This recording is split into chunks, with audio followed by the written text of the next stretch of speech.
Bismillahirrahmanirrahim. Assalamualaikum warahmatullahi wabarakatuh. Alhamdulillahi rabbil alamin wa bihi nasta'in wassalatu wassalamu ala asyrafil mursalin wa ala alihi wa sahbihi ajma'in. Qala rabbi shrah li sadri wa yassir li amri wahlul 'uqdatam min lisani yafqahu qawli. Rabbi zidna ilma warzuqna fahma, amma ba'd. Alhamdulillah, kita rafakkan puji dan syukur kepada Allah Ta'ala di atas segala rahmat dan kurniaannya. Pada pagi yang mulia ini kita masih lagi diberikan kehidupan, kesihatan dan keafiatan oleh Allah Ta'ala untuk dapat sama-sama kita menyambung kembali pengajian duha kita pada pagi ini. Dan insya-Allah kita akan menyambung semula untuk ayat yang ke-61 ya. Ayat yang ke-61 daripada surah An-Nur. Jadi kita boleh baca untuk ayat ini dan seterusnya kepada tafsiran dan penghayatan tadabburnya. A'udzu billahi minasyaitonir rajim. Bismillahirrahmanirrahim. Laisa 'alal a'ma harajun wala 'alal a'raji harajun wala 'alal maridi haraj ولا على المريض حرج ولا على أنفسكم أن تأكلوا من بيوتكم أو بيوت آبائكم أو بيوت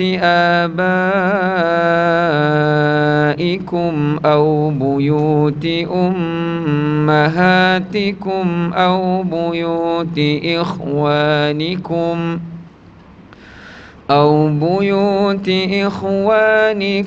أو بيوت أخواتكم أو بيوت أعمامكم أو بيوت عماتكم أو بيوت أخوالكم أو بيوت خالاتكم أو ما ملكتم مفاتحه أو صديقكم. ليس عليكم جناح أن تأكلوا جميعا أو أشتاتا فإذا دخلتم بيوتا فسلموا على أنفسكم تحية من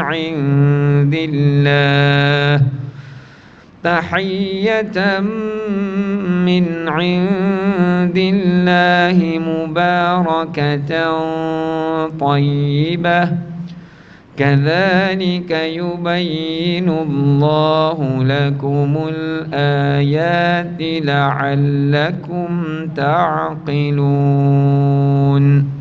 Sadaqallahul azim. Baik, untuk ayat yang ke-61 ini, ayat ini menyebutkan berkenaan dengan hukum diperbolehkan makan daripada rumah tertentu tanpa perlukan izin.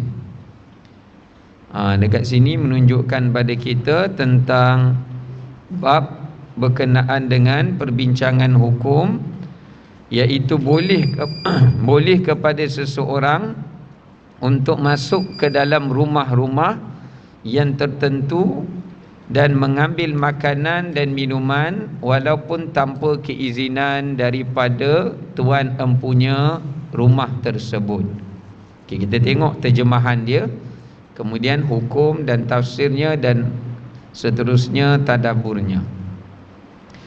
Kata Allah Subhanahu wa taala pada firman-Nya yang bermaksud tidak ada halangan bagi orang buta, tidak pula bagi orang yang cacat, tidak pula bagi orang yang sakit, tidak pula bagi diri kamu sendiri untuk makan bersama-sama dengan mereka. Jadi makan dengan siapa?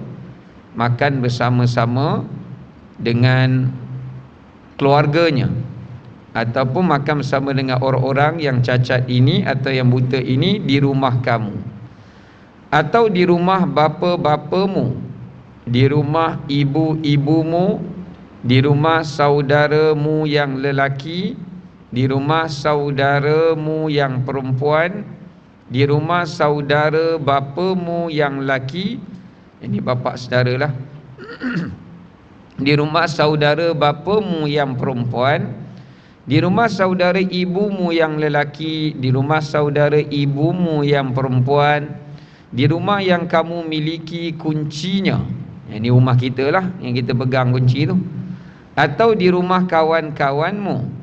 Tidak ada halangan bagi kamu makan bersama-sama mereka atau sendirian. Apabila kamu memasuki rumah-rumah, hendaklah kamu memberi salam kepada penghuninya, yang bererti memberi salam kepada dirimu sendiri juga, dengan salam yang penuh barakah dan baik di sisi Allah. Demikianlah Allah menjelaskan ayat-ayatnya bagimu agar kamu memahaminya. Okey, sebelum kita nak lanjut kepada tafsir, kita nak tengok sebab nuzul.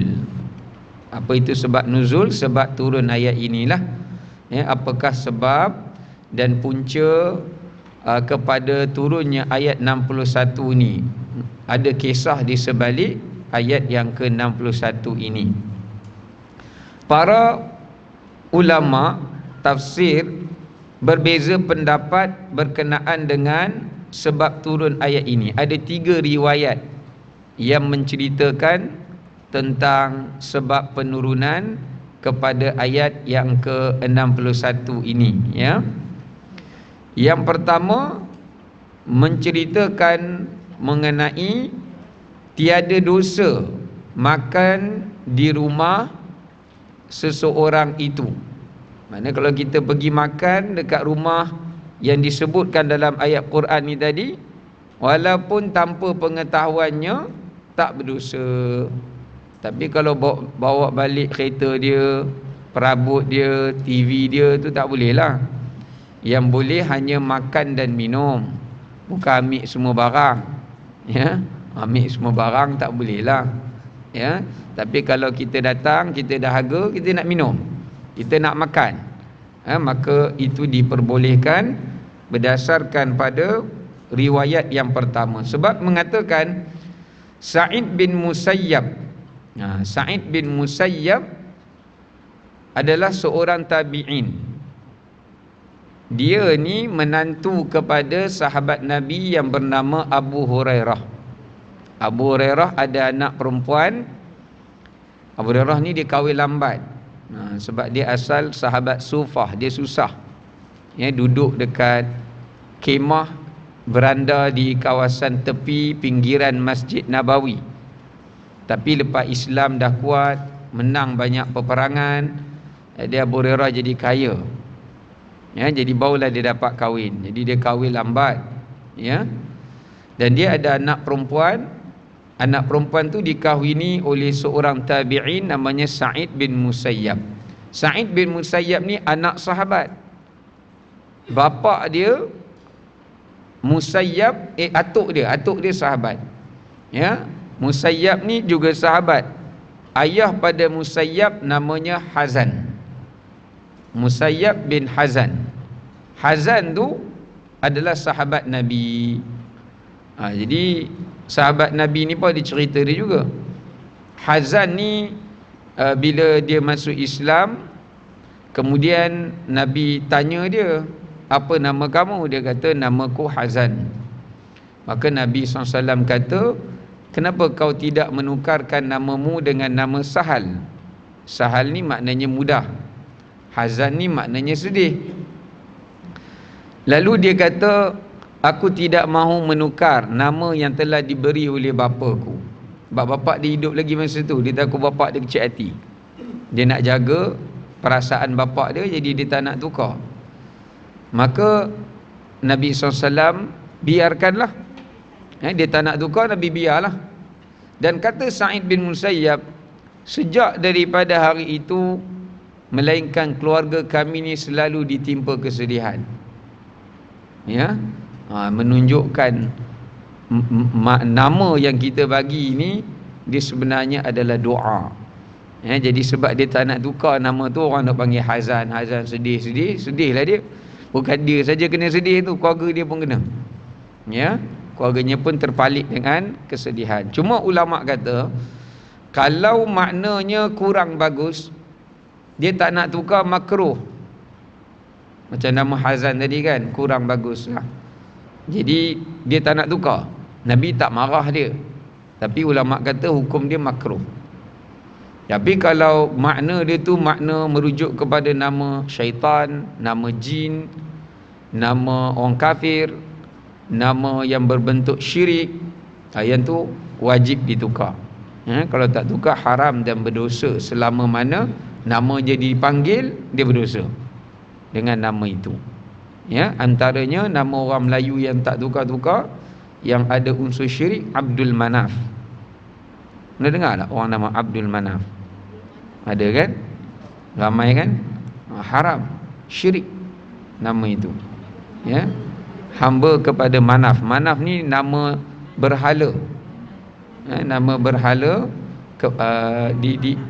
di kalangan masyarakat jahiliyah lah. Salah satu daripada nama berhala dia Manaf. Manan tak apa. Manan nama Allah Al-Manan. Kalau Abdul Manan tak apa. Tapi kalau Abdul Manaf tak boleh. Ya. F bukan N. Ya. Ya. Okey, seterusnya. Okey, kita sambung balik, itu selingan sajalah. Ayat ini diturunkan menyangkut sejumlah kalangan yang jika mereka berpergian bersama Nabi SAW, yakni bermusafir dengan Nabi, mereka biasa menitipkan kunci rumah mereka kepada orang buta, orang cacat, orang sakit, dan kepada kerabat mereka. Biasanya mereka mempersilakan kepada orang-orang yang dititipi kunci rumah tersebut untuk makan makanan yang ada di rumah mereka jika mereka memang memerlukan. Meskipun orang-orang yang dititipi kunci itu sudah dipersilakan oleh pemilik rumah untuk memakan makanan yang ada, orang itu tetap merasakan takut untuk memakan dan berkata, kami khawatir jangan-jangan mereka merasa kurang senang jika kami makan makanan yang ada di rumah mereka. Lalu Allah Ta'ala menurunkan ayat ini. Ini pendapat yang dipilih oleh Imam Ibnu Jarir At-Tabari. Yang pertama kata, zaman Nabi SAW dulu, orang buta, orang cacat, orang sakit tak kena pergi perang. Ya, mereka tak boleh hadir perang. Jadi bila orang sehat nak hadir perang, mereka mestilah nak kena tinggalkan kunci rumah mereka kepada orang yang tak pergi perang. Jadi mereka pergi kepada sahabat-sahabat yang buta, yang cacat, yang sakit, diserahkan kunci rumah mereka, sambil sahabat berkata, kalau kamu perlu apa-apa daripada rumah kami ni, kamu makan je.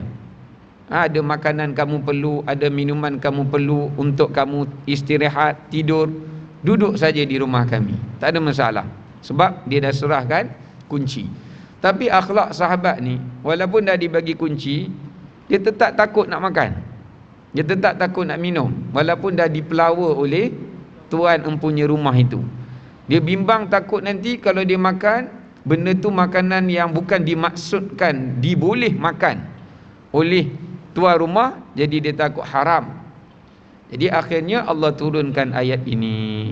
Allah Ta'ala bagi tahu tak ada kesalahan orang buta, orang cacat dan sebagainya untuk menikmati makanan dan minuman setelah diberi izin.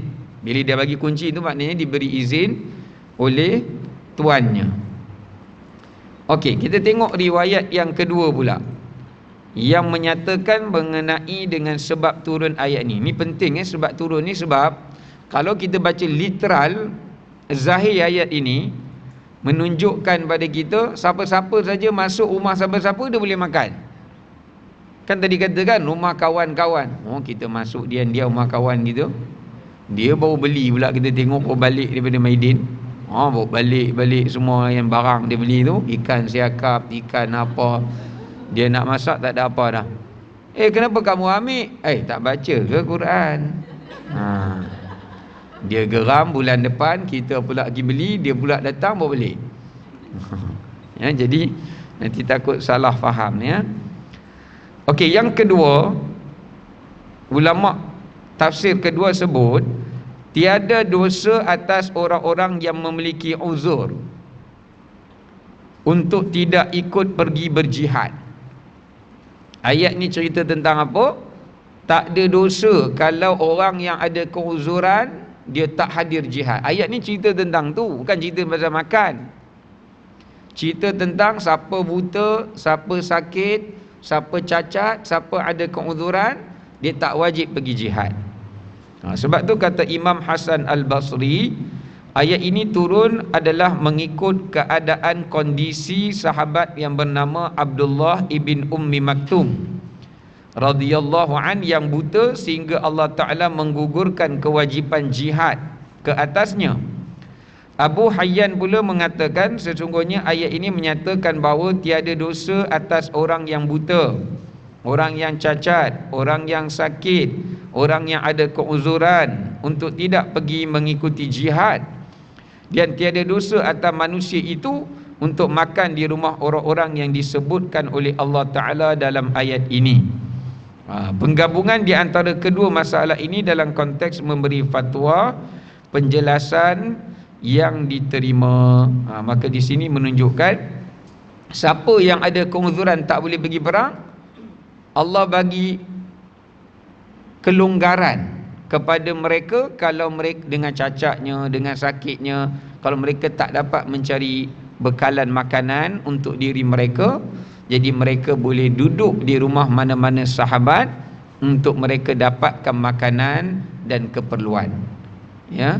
Sebab Abdullah bin Maktum ni kalau kita baca kisah dia selalu memang masa Nabi hidup, sepanjang Nabi hidup sebenarnya yang beli Abdullah ibn Maktum ni adalah Sayyidatina Khadijah.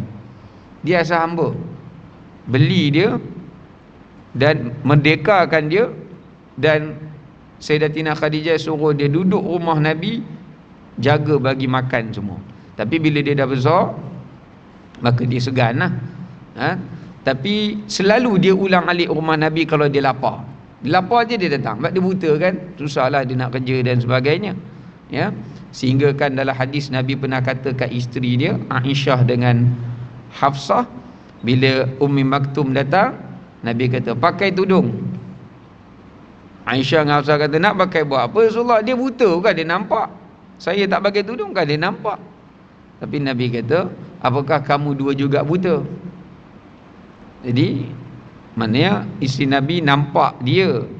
Jadi kenapa Nabi suruh pakai? Barangkali nak menunjukkan isyarat kalau kamu nampak Abdullah, maknanya Abdullah ingat tak ada isteri Nabi kat dalam rumah.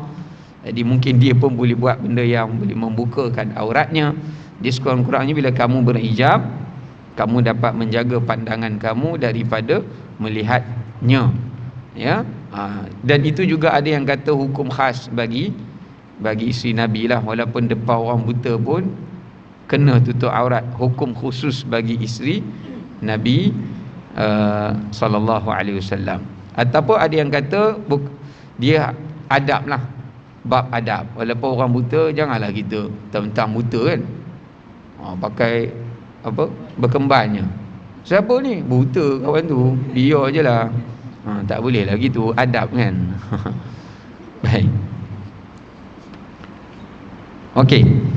Itu yang kedua ya. Yang ketiga, tiada dosa atas orang-orang untuk ikut makan dengan orang yang sakit. Ibnu Abbas radhiyallahu an mengatakan tak kala Allah menurunkan ayat 188 dalam surah Al-Baqarah, ya, yang mana Allah kata wala taqulu amwalakum bainakum bil batil, janganlah kamu makan harta sebahagian antara kamu dengan batil. Maknanya dengan jalan yang salah. Bila Allah turun ayat itu, kaum muslimin merasa takut untuk ikut makan orang yang sedang sakit dan orang yang sedang buta. Mereka berkata makanan adalah harta yang paling utama, sementara Allah telah melarang memakan harta orang lain dengan jalan yang batil. Sementara orang buta tidak boleh mengetahui di mana makanan yang enak, dan orang yang sedang sakit adalah orang yang tidak lalu untuk makan. Ini akhlak sahabat.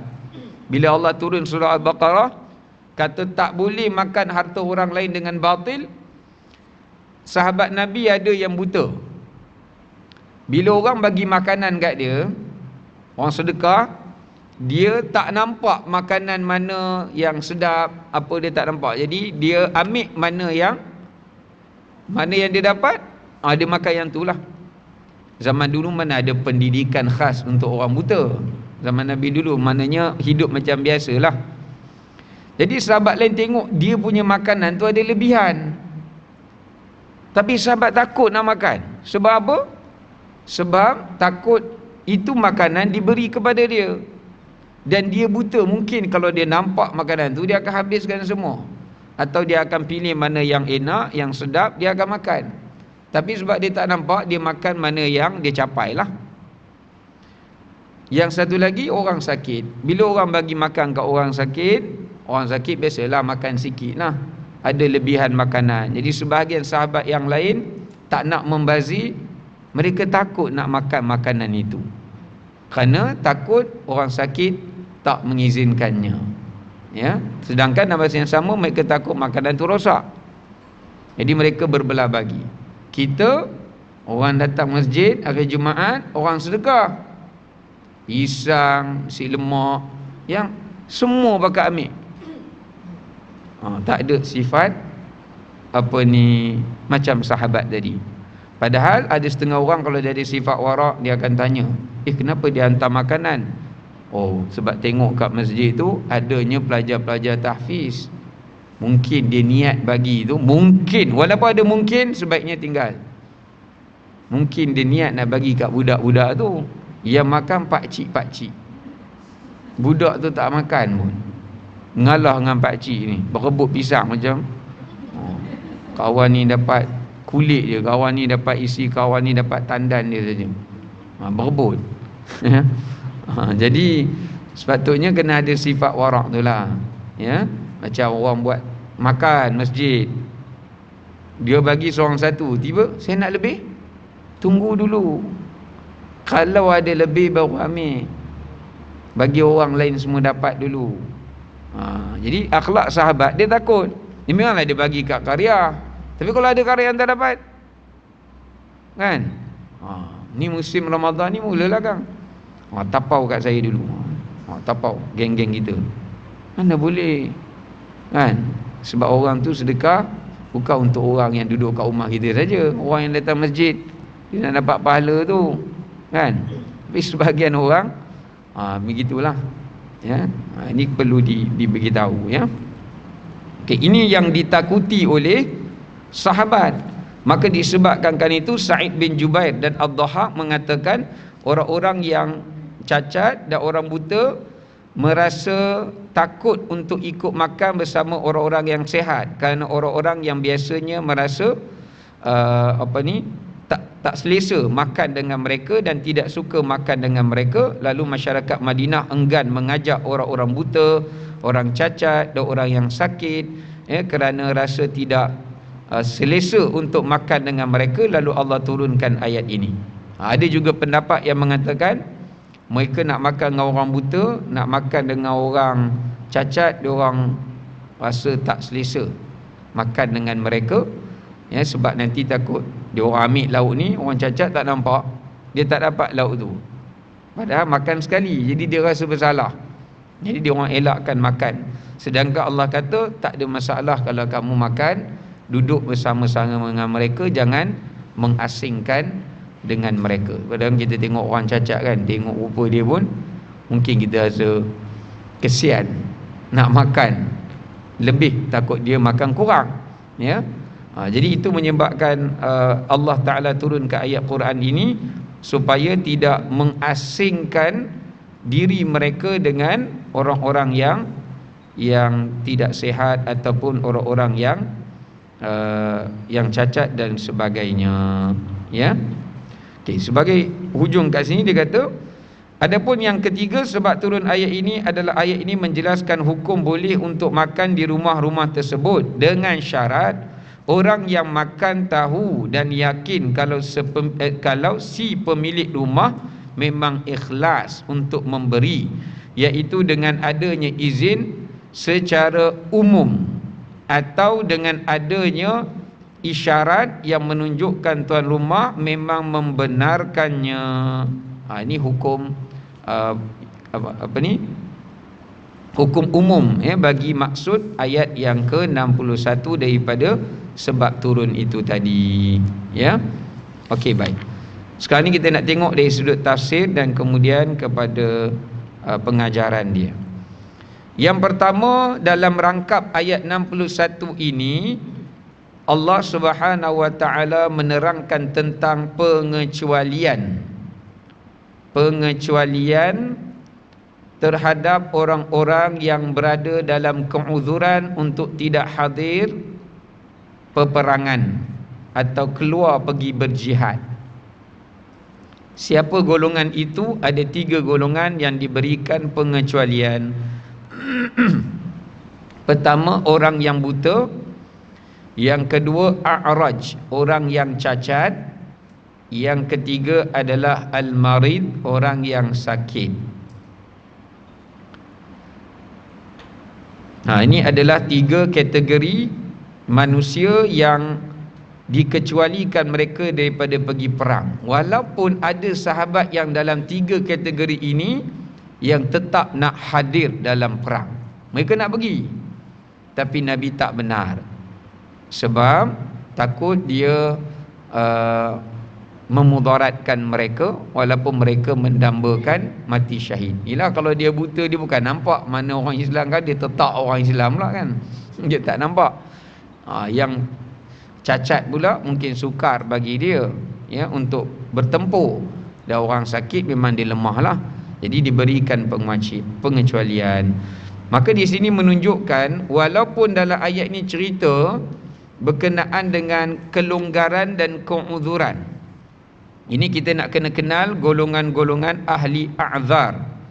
Dalam Quran dipanggil sebagai golongan ahli a'zar. Apa makna ahli a'zar? Iaitu golongan-golongan yang mendapat uzur daripada Allah Subhanahu wa ta'ala. Siapa golongan-golongan ahli a'zar yang diberikan kelonggaran? Antaranya banyaklah. Banyak dalam senarai yang telah dibahagikan oleh para fuqaha. Antaranya orang yang diberi pengecualian ni dalam beberapa, tengok hukumlah, kategori hukum, bab hukum. Kalau dalam bab salat, macam wanita yang haid, atau yang nifas, atau yang wiladah, keuzuran bagi mereka untuk tidak mengerjakan salat. Kalau wanita uzur tak solat, dapat pahala? Dapat pahala tak? Abang pergilah solat, saya tak solat pun dapat pahala. Dapat pahala tak? Dapat? Banyak pahala. Ya. Masak. Masak tu lain cerita. Ni yang tak semayang ni, kerana dia uzur kan. Baik, ada perbincangan ulama lah. Ada ulama kata dia tak dapat lah pasal dia tak buat. Tapi ada ulama kata dia dapat, tapi pahala yang dia dapat tu bukan pahala solat. Pahala yang dia dapat itu adalah merupakan pahala taat dia pada perintah Allah.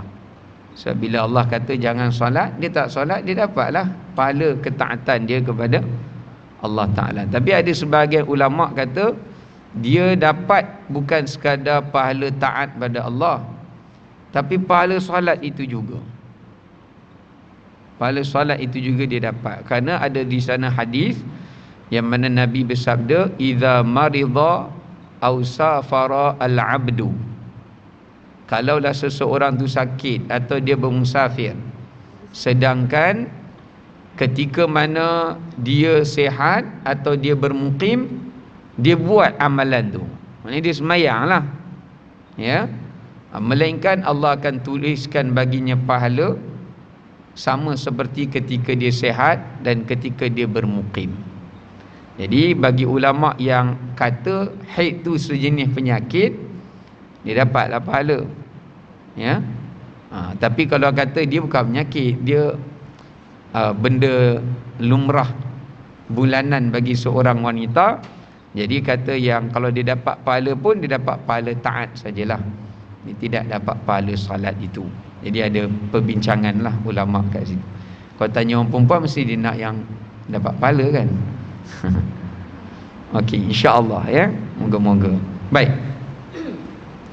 Macam mana boleh masuk kat situ? Saya cerita apa tadi? Oh, orang yang uzur tadi, ya, keuzuran.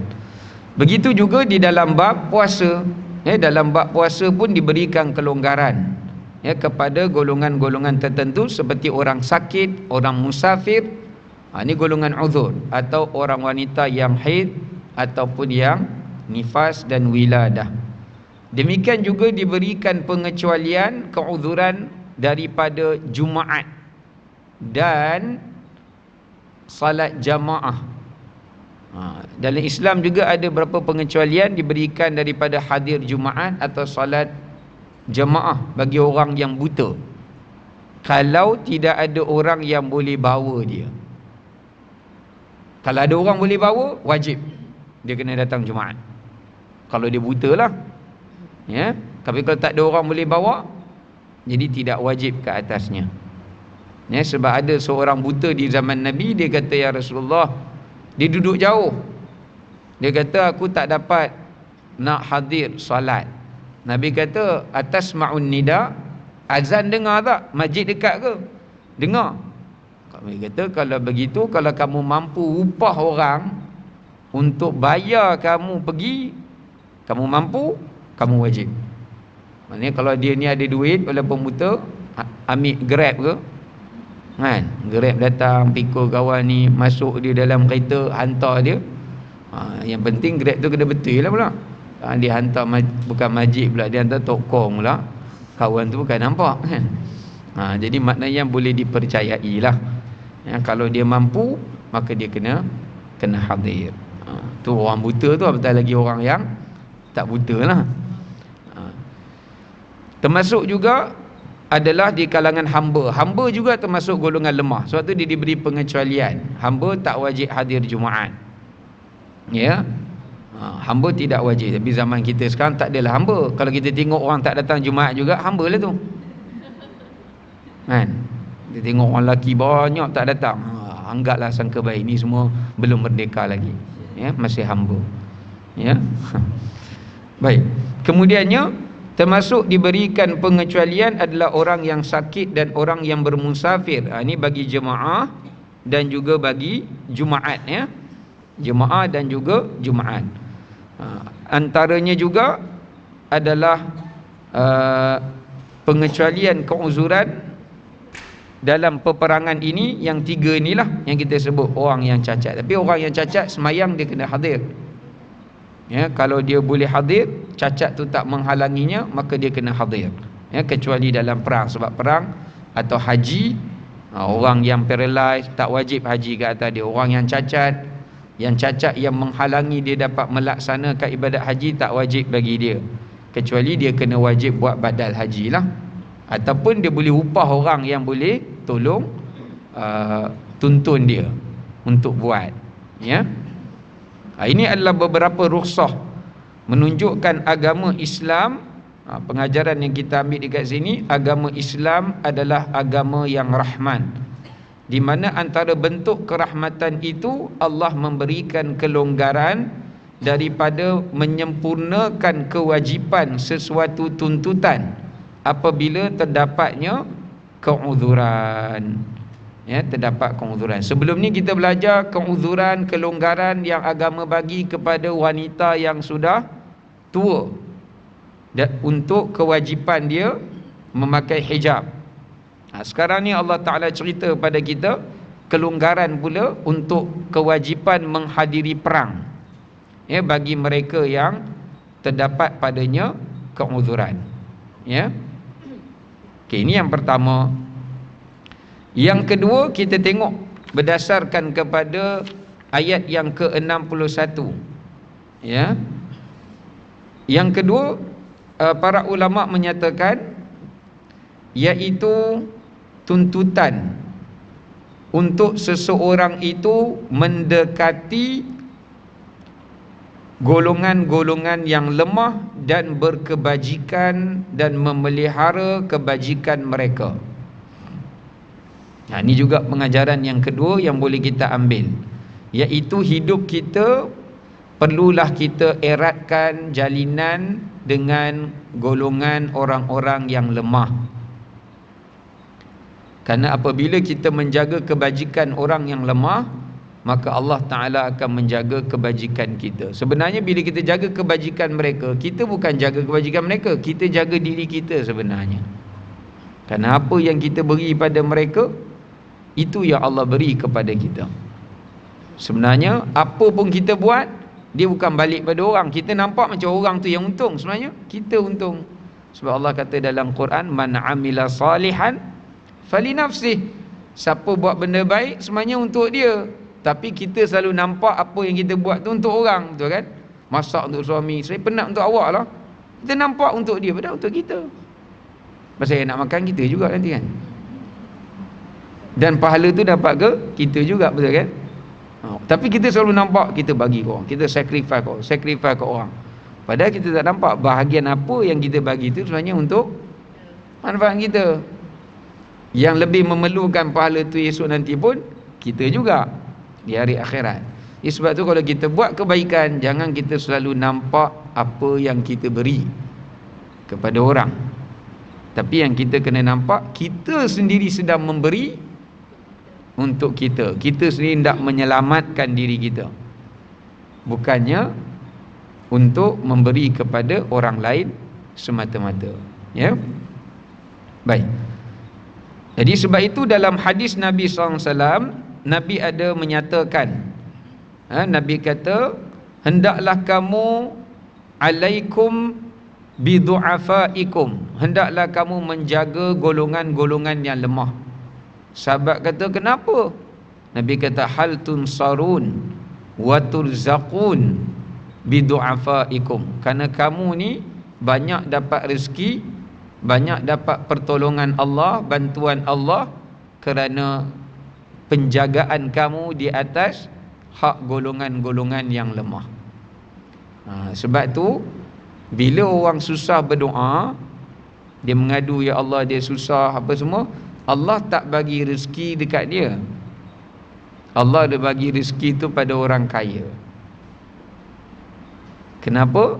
Supaya orang kaya menyalurkan rezekinya kepada orang yang susah. Tapi biasanya manusia bila dia dapat, dia kata ini Dan yang punya, ni saya punya. Padahal apa yang dia sedang milik itu datangnya daripada doa orang-orang yang memerlukan. Sebab apa Allah bagi rezeki tak kepada mereka? Kalau Allah Ta'ala kita minta, ya Allah direct bagi kat kita, kita tak ada hubungan komunikasi tolong menolong. Yelah, kawan ni doa, kau ni dapat, kau ni doa, kau ni dapat. Bila nak tolong? Betul kan? Tapi bila Allah Ta'ala dia ni minta, Allah bagi kat yang ni. Untuk apa? Yang ni kena ingat kebajikan yang itu. Barulah wujudnya kehidupan ta'awun, takaful, iaitu saling tolong menolong. Barulah wujudnya apa yang disebutkan sebagai kebajikan. Kalau tidak, tak adalah istilah kebajikan. Ya, sama juga Allah bagi rezeki dekat ibu bapa, sebenarnya rezeki anak. Sama juga Allah bagi rezeki pada anak, sebenarnya ada bahagian untuk ibu bapa. Tapi biasanya manusia tu dia selalu berprasangka apa yang dia dapat itu daripada hasil dia. daripada hak dia. Ini satu benda yang salah lah. Sebab tu Nabi ajar, kalau kamu nak menang dalam perang, dapat pertolongan Allah, jaga kebajikan orang yang tak pergi perang tu. Sebab itulah mereka bagi kunci-kunci rumah mereka, kata nak makan apa makan lah selama kami pergi perang ni. Dengan kami buat kebajikan pada kamu, kami berharap atas asbab itu Allah memberi kemenangan kepada kami. Di sini menunjukkan bahawasanya kalau kita nak doa kita mustajab, ataupun kita nak ada satu kesulitan yang menekan kita, Allah lapangkan, iaitu sedekah. Bila kita lapangkan kesulitan orang lain walaupun tak banyak, sikit, maka Allah Ta'ala akan lapangkan kesulitan kita lebih banyak, ya. Maka ini adalah merupakan salah satu daripada perkara yang penting yang boleh kita ambil. Dan kita kena hidupkan suasana, bukan sekadar berkebajikan, tapi bersahabat dan juga mengeratkan hubungan dengan golongan yang lemah ini, ya. Sebab itu ada dalam wasiat Nabi kepada Saidina Abu Dzar, sahabat Nabi. Nabi kata kepada dia, ada 6 perkara yang Nabi nasihat pada Saidina Abu Dzar. Salah satunya Nabi kata kat dia, mendekati orang miskin dan makan bersama dengan mereka. Nak hidupkan sifat hamba Allah Ta'ala yang sempurna iman dia. Kita jangan banyak lebih mengenali orang kaya, tapi tak ada kenalan kita dari orang miskin. Jadi cuba tengok info masing-masing. Datuk Seri, Tan Seri tanpa isteri, macam lah. Jadi nak tunjukkan selalunya sifat manusia, mereka lebih suka mendekati orang yang kaya. Bahkan ada satu trend, kalau dia orang nak buat kenduri, dia panggil orang kaya. Panggil yang tu lah, yang duduk rumah tu. Ini kau dah hulu sampul ni mau 150, bagi yang flat-flat ni kadang-kadang sampul kosong lah. Tak payahlah. Memang pernah ada orang dapat sampul kosong. Kan? Dia salah kan? Mungkin kita berasa bersalah pula, sebab dah jadi macam satu budaya, macam dah paksa orang. Datang kedui kena bagi sampul. Kawan tu mungkin susah bang kali, dah tahu nak bagi apa kan, dah dijemput bagi sampul kosong. Ada saya ingat lagi, pakcik saya ke apa, malam tu kita orang duk tolong kan, bagi sampul kosong, minta maaf, minta halal makan, dia tulis nota, saya tak boleh nak bagi apa. Kesian. Kita minta sampai hati. Kita kata betul tak payah bagi, tak apa, tapi dia lah pula rasa bersalah kan. Rasa tengok semua orang dia bagi tu kan, tak bagi kan, dia bagi sampul kosong lah. Bila letaklah nota dalam tu, setengah orang dia nak buat kenduri, dia cari yang ni. Sebab apa yang dia dah bagi, dia nak pastikan dia dapat balik. Bila orang datang dia dapat pulangan balik. Ada orang fikir macam ni. Sebab itulah perkahwinan tak ada berkat.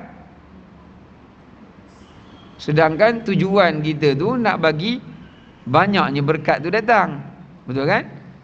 Sebab tu nawaitu tu kena betul. Tujuan matlamat tu kena betul. Kalau kita panggil orang susah makan, ada juga trend bulan Ramadan. Dulu saya pernah tegur, memang bulan dululah sebelum Covid ni lah kan. Kan orang selalu dia jemput asnaf, anak yatim makan kat hotel. Itu dia jemput lah saya kuliah, saya tibai tu kalau tibai saya tegur lah cara baik. Jadi saya kata lah, sebab saya tengok yang anak-anak yatim makan sama anak yatim, dia orang tiap-tiap hari dah makan sekali sekamu. Betul kan? Dah duduk sekolah memang makan sekali lah. Saya kata, apa maksud menyantuni? Menyantuni kita makan dengan dia, bukan dia makan dengan dia. Buat tak payah buat majlis. Kerana maksud Nabi menyantuni tu, kita buat makan, kita karya duduk makan sebelah dia. Ini VIP duduk meja VIP, yang tu duduk meja kawan sama-sama geng dia. Yang nak yatim sama yatim. So saya kata apa faedah dia? Just nak ada program saja. Ya kita ada program menyantuni anak itu. Sebenarnya matlamat tak sampai. Pasal anak yatim tu rasa kita oh, kamu lagi. Oh, kamu lagi. Oh, kita memang tiap hari jumpa. Just tukar tempat je. Dia shuffle je. Itu tak mencapai maksud. Sedangkan Nabi pesan pada Abu Dhar, kalau kamu duduk makan dengan dia, mungkin kita boleh tengok dia makan, dia punya seronok makan, kita rasa lain. Kita dah biasa makan lah, kan? Dia tengok dia mungkin jarang nak boleh makan benda sedap-sedap itu, kita tengok kita terasa terluja. Sama juga bila kita makan dengan orang miskin, dia duduk sebelah dia, tengok dia makan. Sebab tu Umar ibn al-Khattab masa zaman kemarau di zaman dia 2 tahun lepas tu, Sayyidina Umar dia buat tajaan makan di rumah dia. Jadi sikit-sikit lah, bukanlah sekali datang kan. Siapa yang lapar datang rumah dia makan, dan dia makan bersama dengan orang miskin itu. Sampai dalam satu riwayat sebut Umar berpuasa lebih 2 tahun, kata Abdul Rahman bin Auf. Abdul Rahman bin Auf ni kawan karib Umar. Umar hanya makan minyak zaitun dan tamar, dan tak lebih daripada itu. Sampai aku takut Umar mati, dia cakap. Ada Umar jadi susut. Bukan diet ni, bukan Umar buat diet macam kita jadi susut tu sebab nak diet, nak bagi lawa balik, kan? Tapi Umar dia tak makan tu bukan sebab diet, sebab dia pernah tengok ada orang susah makan. Dia jamu orang makan, ada daging yang ada berlemak, nak bagi orang makan macam sedap lah kan. Dia tengok orang miskin tu makan-makan sampai dah habis-habis pun duduk apa ni, kita panggil apa tu, duduk kait sekali lagi, duduk jilat sisa lemak-lemak yang ada. Umar tanya dia, kamu ni tak pernah makan ke daging yang ada lemak? Dia kata, ini kali pertama. Terima kasihlah Tuan Amirul Mukminin, inilah kali pertama saya dapat makan. Umar menangis. Umar kata, demi Allah, Umar takkan sentuh daging selagi mana ada orang tidak menyentuhnya. Jadi 2 tahun lebih Umar tak makan daging. Dia pastikan 2 tahun yang kemarau tu semua orang dah makan daging, baru dia makan balik daging. Ajaib Sayyidina Umar, ya. Sampai anak dia pun dah risau, bapak dia tak makan benda yang berprotein ni, bahaya juga kan. Dia duk makan minyak zaitun, telan minyak zaitun, makan tamar, minyak zaitun, makan tamar. Sebab dia kata itu makanan yang boleh dimakan oleh orang yang susah, mudah untuk didapatkan. Makanan lain sukar kan, jadi dia tinggalkan lah. Boleh kata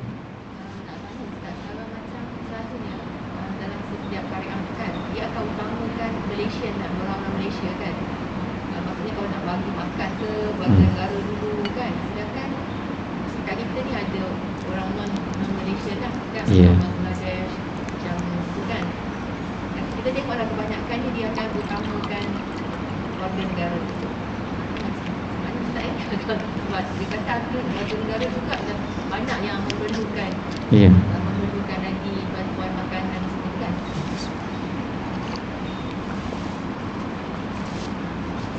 Kalau ikutkan, kalau dalam konsep Islam lah, bila mereka dah duduk di sini dan sebahagian mereka mungkin dah dapat kerakyatan ke, apa dia panggil, PR ataupun juga mereka ni masuk kat ni secara legal lah, maknanya ada visa dan sebagainya. Jadi mereka dah jadi macam tetamu kita, consider tetamu lah. Jangan kita tengok dia bangsa asingnya, ini orang asing ni. Sebab dalam konsep Islam, bila kerajaan Islam benarkan dia masuk, hatta kalau orang dinamakan kafir mustakman, kafir mustakman ni orang bukan Islam, kalau dia dibenarkan masuk ke negara kita atas dasar visa, melancong apa, kita tak boleh sakiti dia. Itu kalau kafir. Apatah lagi kalau orang beriman, orang Islam, dia masuk, dia diberikan visa ke, diberikan apa ke, dia tetamu. Jadi konsep mengutamakan warga negara tu saya kurang setujulah. Dengan syarat, melainkan kalau yang warga negara tu lebih susah, baru kita boleh utamakanlah, sebab dia dikira sebagai tetap jiran yang paling dekat dengan kita, kan? Tapi kalau yang tu lagi susah pada yang ni pun kita tengok dia pun bukanlah tak pernah makan. Yang kawan ni mungkin lagi daif lah. Jadi kita kena utamakan dia sepatutnya lah. Okey. Okey, seterusnya kita tengok di sini berkenaan dengan hukum makan, ya. Perenggan yang ketiga disebutkan tentang hukum mengambil makanan. Ya, hukum mengambil makanan di beberapa rumah yang dinyatakan di dalam ayat Al-Quran pada ayat 61 ini, ya. Dalam ayat ini menjelaskan Allah Ta'ala membenarkan untuk makan di 11 rumah yang disebut dalam ayat ini tanpa memohon izin secara khusus, selama mana diketahui syaratnya diberi izin secara umum. Tapi macam mana pun kena ada izin. Tapi izin tu secara umum atau secara indirectly lah, cara tidak langsung. Contoh, dia kata secara umumnya, kalau ada apa-apa nak ambil je lah. Dia cakap macam tu. Dia tak adalah spesifik kata kat dalam, dia siap tunjuk lagi buka, okey di sini yang pertama dalam peti ais kita ada ikan-ikan. Itu kau nak buat program TV je lah, kan. Kita ada sayur, kita ada ini. Jadi kalau kamu nak masak nasi goreng, di sini menunya. Yang tu panjang pula cerita dia, kan. Maknanya dia bagi izin secara umum. Jadi berdasarkan pada ayat ini, ulama telah mengeluarkan izin tu dalam dua bentuk. Satu, izin secara mutlak, nama dia izin mutlak. Satu lagi nama dia adalah izin makhsus, izin yang khusus. Apa-apa benda dia boleh terpakai pada dua hukum izin ini, sama ada izin mutlak atau izin khusus. Contoh, kalau izin mutlak ni umpamanya seorang isteri dia nak keluar, kan, rumah, dia kena ada izin suami. Ada orang tanya apakah dia perlu setiap kali nak keluar dia kena minta izin. Bang, kuliah duha. Okey. Esok pula. Bang, kuliah duha. Okey. Bang, kuliah duha. Keluar je lah dia kata, kan. Dia cakap banyak kali saya pening. Dia pula tengah serabut kerja dia, kan. Jadi tak semestinya diperlukan izin yang khusus. Tapi kalau dia kata minta izin secara mutlak, bang saya pagi memang saya ada nak pergi kelas, pergilah. Itu izin mutlak, ya, izin mutlak. Tetapi bila izin itu mutlak, dia tidak terikat dengan mutlaknya. Dia bukanlah bebas mutlaknya, dia masih terikat dengan sebab khususnya. Contoh, saya nak pergi kuliah duha, saya tiap pagi ada kuliah duha, pergilah. Dia pergilah kuliah duha. Sekali Zuhur tak balik, rupanya keluar berjalan pula dengan kawan dia. Sakan pula dia lepas duha tu, kan, pergi lunch pula dengan kawan, tak balik, ya. Lepas jalan pergi berjalan pula kat mall, pusing-pusing tengok mega sale, super sale, value sale, kan. Jadi yang ni haram, kerana izin yang mutlak itu merujuk kepada kelas dia, ya. Jadi apa yang berkaitan dengan kelas dia boleh keluarlah walaupun tanpa memohon izin yang khusus.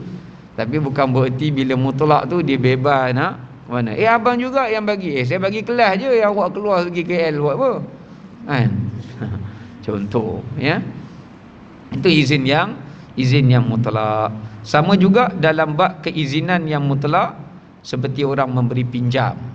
Dia bagi kita pinjam, apakah kita setiap kali nak ambil barang tu, lepas kita dipinjamkan, saya nak guna barang yang kamu bagi pinjam ni untuk hantar anak ke sekolah, nak pergi ke masjid. Dia pun jadi geram lah.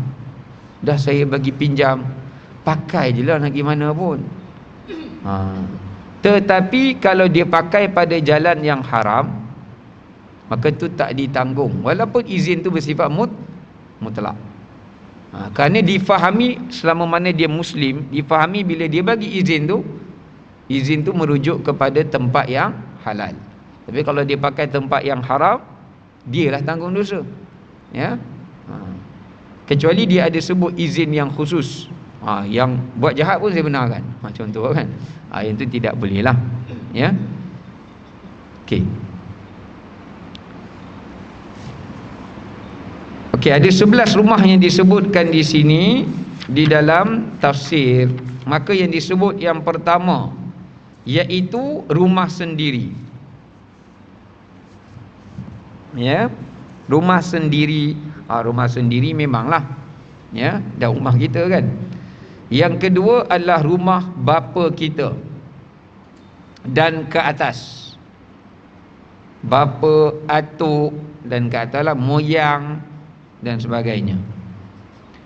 Yang ketiga, rumah ibu kita dan nenek ke atas. Mak kita, nenek kita dan ke atas.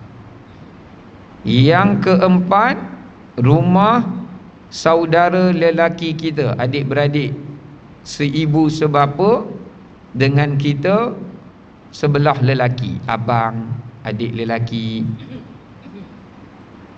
ataupun adik-beradik sebapa tapi yang lelaki, atau adik-beradik seibu dan lelaki, asalkan mahram lah, sebab semua ni mahram. Yang apa tadi? Kelima, adik-beradik perempuan kita, sama ada sebapa, seibu sebapa, sebapa atau seibu, kerana kesemuanya mahram. Yang keenam adalah bapa saudara kita sebelah ayah, pakcik kita sebelah ayah kita. Yang ketujuh, mak saudara kita sebelah ayah kita. Yang ke 8, bapa saudara kita sebelah ibu. Yang ke-9, ibu saudara kita sebelah ibu. Tadi sebelah bapa, ni sebelah ibu. Ya. Yang ke-10, rumah yang kita diserahkan kunci. Maksudnya orang bagi kunci dekat kita, so kita dapat kunci itu, diamanatkan kunci itu, maka boleh dan dibenarkan secara umum izinnya itu oleh tuannya. Bolehlah. Macam abang kita pergi haji, disuruh kunci rumah kat kita, kan? Jadi kalau kita nak duduk masuk rumah dia, kemas, duduk pasang elektrik, kan? Nak minum air, apa-apalah, air water dispenser tu boleh lah. Jadi tak payahlah, Assalamualaikum bang, nak buka suis kipas ni. Allah, engkau pun abang tengah tawaf ni, buka je lah. Bagi telefon pula, nak tumpang anak nak mandi, alah kaya dia geram, dia pun tak nak angkat handphone lah, kan? Itu boleh lah. Yang ke-11, rumah sahabat karib kita, ya, rumah sahabat karib kita. Tapi semua ke-11 ini syaratnya ulama letak berdasarkan sebab nuzul tadi kan, hendaklah diketahui pemilik ke-11 ini ikhlas dan memberikan isyarat membenarkan kita memanfaatkan apa yang ada di dalam rumahnya.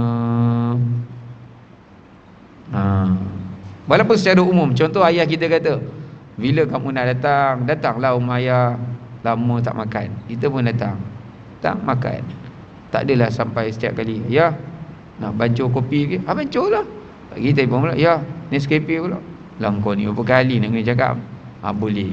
Ya, tak ada masalah. Kita ambil buah ke, makan apa ke. Melainkan masa kita nak ambil tu, dia kata, yang tu jangan, tu abah punya. Tu janganlah. Kenapa Islam bagi? Ada beberapa hikmah, ni pengajaran kita nak sebut. Kenapa Islam bagi pada ke-11 sebelah ini? Tadi yang pertama tadi, rumah sendiri atau rumah anak. Rumah sendiri, dan ulama tafsir juga rumah anak. Sebab anak tak masuk dalam ni tadi, dia masuk dalam nombor 1. Kerana nak menunjukkan, kalau kita tengok semua daripada nombor 1 sampai kepada nombor yang ke-10, yang ke-9, semuanya adalah rumah yang berkaitan dengan mahram. Semua rumah mahram. Daripada nombor 1 sampai nombor 9. Semua kaitan dengan mahram. Kerana nak menunjukkan mahram ini selain daripada hubungan darah daging dan persaudaraan mereka, mereka juga memiliki hubungan rapat dari sudut pusaka dan warisan harta. Sebab bila tak ada salah satu daripadanya, golongan ini yang akan mewarisi harta sesama mereka. Ya, harta sesama mereka. Contoh kalau orang tu tak ada anak, kahwin tak ada anak, dia ada harta, ayah dia pun tak ada. Ya, ayah dia pun tidak ada. Maka harta tu boleh didapatkan oleh pakcik dia. Pakcik dia paling dekat dengan dia masa tu. Ya, ini dipanggil golongan kalalah. Ayah dah tak ada, mak dah tak ada, dia pula tak kahwin contohnya. Dia seorang tunggal. Jadi harta tu nak pergi kat mana? Pergi dekat mereka golongan yang seperti ini. Ya, jadi disebabkan itu Islam membenarkan mereka makan harta antara satu sama lain dan tidak dikira haram, kerana mereka adalah memiliki hubungan kekeluargaan dan juga hubungan pusaka, yang akhirnya harta tu akan balik-balik antara mereka satu dengan yang lain. Nombor 2, hikmahnya kerana Islam nak menggalakkan kewajipan memelihara silaturahim.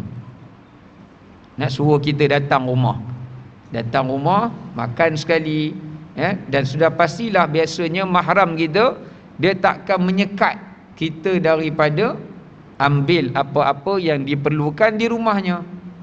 Mana ada pakcik kita datang rumah dia, masuk, duduk je boleh, yang lain tak boleh. Oh ya, no lah. Mana ada pakcik kejam macam tu kan. Nak nunjukkan kerana nak mengeratkan dan juga nak menghidupkan suasana kewajipan memelihara hubungan silaturahim. Yang ketiga, nak menggalakkan sedekah sesama kerabat. Kenapa Islam benarkan macam ni? Nak melatih dan menggalakkan orang Islam supaya bila nak berbuat kebajikan, beri makan, keutamaannya adalah kepada kerabatnya. Kerana kan dalam hadis Nabi kata, jika kita sedekah kepada kerabat kita, kita dapat 2 pahala. Satu pahala sedekah, satu lagi adalah merupakan pahala menghubungkan silaturahim. Ya. Okey. Kemudian yang seterusnya kita tengok yang nombor 10 hingga nombor 11. Dua yang bawah tu. Adapun 2 yang bawah itu adalah disebabkan kerana dia diberikan izin. Dia diberikan izin. Yang nombor 10 tu sebab kita diberikan kunci, maknanya mendapat izin, jadi bolehlah kita manfaat. Adapun yang ke-11 disebabkan kerana kawan qarib. Ini juga adalah untuk menjaga hubungan, dipanggil sebagai hubungan ukhuwah. Dia ada hubungan silaturahim, dia ada hubungan ukhuwah, ya, ataupun hubungan persaudaraan sesama orang Islam. Nak menggalakkan kita menziarahi rumah kawan, ya, kemudian dijamunya makan kepada tetamu yang hadir dan sebagainya, ya. Tapi asas dalam Islam, Nabi kata tidak halal seseorang makan harta orang lain melainkan dengan redha hati orang itu, kecuali diberikan pengecualian yang tadi itu dengan syarat kalau kita kenal kawan kita tu memang dia ikhlas, memang dia tidak larang dan memang dia izinkan dengan secara tidak langsung daripada perkataan dia atau perbuatan dia. Walau bagaimanapun ulama letakkan berdasarkan pada hadis Nabi, janganlah sampai kepada peringkat membebankan, itu haram. Contoh kita pergi rumah pakcik kita, sebab ada orang mengadu kat saya, dia kata ada anak saudara dia kalau main rumah dia check in seminggu, lepas tu request, saya nak bilik ada aircon. Lepas tu pagi-pagi bukan keluar pergi beli sarapan, dia tunggu. Dia cakap kat makcik dia, tak ada sarapan ke? Makcik dia kena buat seminggu tu. Dah macam cik hotel kan, tak lagi tengah hari dia tanya pula, makan tengah hari ada tak? Sekali main malam pula dia tanya pula, makan malam takkan tak ada? Jadi dia mengadu lah, saya penat lah juga, dia kata kan. Kadang-kadang kita dah duduk ni, dah dia ada dia punya apa tu, suami dia, kita takkan mak saudara dengan isteri, bukan dengan suami. Dia takkan dia nak buka tudung dia, tak boleh, kerana bukan mahram kan. Dia mahram dengan anak saudara dia, yelah bukan dengan suami kepada anak saudara dia. Jadi dia pun tak selesa lah. Dia kata nak tengok dengan suami Hindustan pun tak boleh, kata kan. Segan lah, dah mereka duk conquer tengok TV anak-anak dia. Jadi sebab tu ada di sana hadis, kalau diberi keizinan pun, tapi jangan sampai kita membebankan mereka. Beras dia habis, kita makan dan sebagainya, maka itu termasuk di antara perkara yang ditegah, ya. Okey, baik. Kemudian kita tengok di hujung ayat ini, Allah Ta'ala sebut tuntutan untuk makan secara berjemaah. Allah kata, laisa alaikum junahun an ta'kulu jami'an aw ashtata. Diperbolehkan dan tidak berdosa kalian makan dengan secara bersama atau dengan secara berasingan. Ya. Maknanya kalau kita takut kita termakan bahagian orang buta, bahagian orang sakit, kita boleh makan secara berasingan dengan mereka. Tetapi yang lebih afdal, makan secara berjemaah. Sebab ada hadis Nabi kata, kulu jami'an wala tafarraqu. Makan bersama-sama, jangan berasingan, kerana berkat tu turun pada jamaah. Sebab tu dalam keluarga kita kena hidupkan 3 asas berkat. Yang basic, mudah, solat berjemaah sekali-sekala, amalkan solat berjemaah dengan seluruh ahli keluarga. Kumpul hujung minggu, buat solat jemaah, ya, sama-sama, anak, ayah dan sebagainya. Nombor 2, makan berjemaah. Kerana itu juga asbab kita nakkan berkat itu turun, ya, berkat itu turun. Dan yang ketiga, pergi berjalan bersama-sama. Itu juga asbab turunnya barakah. Kerana bila nak pergi berjalan, biasanya Nabi SAW juga akan membawa ahli keluarganya beramai-ramai untuk pergi. Cuma Nabi buat penggiliran lah, ya, buat penggiliran antara isteri baginda SAW. Jadi 3 benda ni kita boleh amalkan. Sekali-sekala jumpa berjemaah, pergi berjalan sama-sama, tak kira lah pergi jogging ke pergi ke apa, kemudian makan dan juga solat berjemaah, ya. Dan yang terakhir di hujung ini juga disebutkan berkenaan dengan galakkan dan sunat untuk memberi salam setiap kali memasuki rumah sesiapa pun, hatta rumah sendiri, anfusikum disebut itu, walaupun dalam rumah itu tidak ada orang. Kalau tidak ada orang, kata Qatadah, cara ucapan salam kita, assalamu alaina wa ala ibadillahi as-salihin, ya. Sebab dalam riwayat Bukhari mengatakan, bila Jabir bin Abdullah berkata, apabila kamu masuk menemui keluarga kamu, ucapkanlah salam kepada mereka dengan ucapan salam dari Allah. Ini satu benda yang mudah tapi berkat. Yang ni pun satu lagi, nombor 4, nak bawa berkat dekat rumah. Setiap kali kita balik rumah, bagi salam. Dan kita nak keluar pada rumah pun bagi salam kat keluarga kita. Sebelum keluar, Assalamualaikum, bagi salam kat isteri anak-anak, lepas tu kita keluar. Kemudian nak balik pun kita bagi ucapan salam. Kerana adalah hadis yang lain, kalau kita balik rumah kita bagi ucapan salam, syaitan tak akan masuk ke dalam rumah itu untuk ambil bahagian makanan atau tidur, check in tidur malam kat situ, dia tak dapat, ya. Jadi sebab itu kita kena hidupkan amalan memberi salam, ya. Ketika kita masuk ke dalam rumah orang lain, kita doakan keberkatan pada rumah orang itu, walaupun dibagi kunci tak ada orang, kita ucapkan salam. Kerana salam tu dia akan balik-balik kepada kita kalau tak ada orang. Malaikat akan jawab, dan kebaikan itu berbalik semula kepada kita yang memberi salam. Walaupun kita pergi hotel kan, sebab masuk dalam bab ini kita dibagi kunci kan, termasuk rumah hotel lah. Bila dia bagi kunci kat kita, kita bolehlah manfaat apa yang ada dalam hotel tu. Jadi bila kita masuk, kita kena bagi salam. Ya. Okay, baik, wallahu taala a'lam bissawab. Kita tangguh sekadar itu untuk pagi ini. Nanti insya-Allah kita sambung ayat 62 sehingga ayat yang seterusnya. Assalamualaikum warahmatullahi wabarakatuh.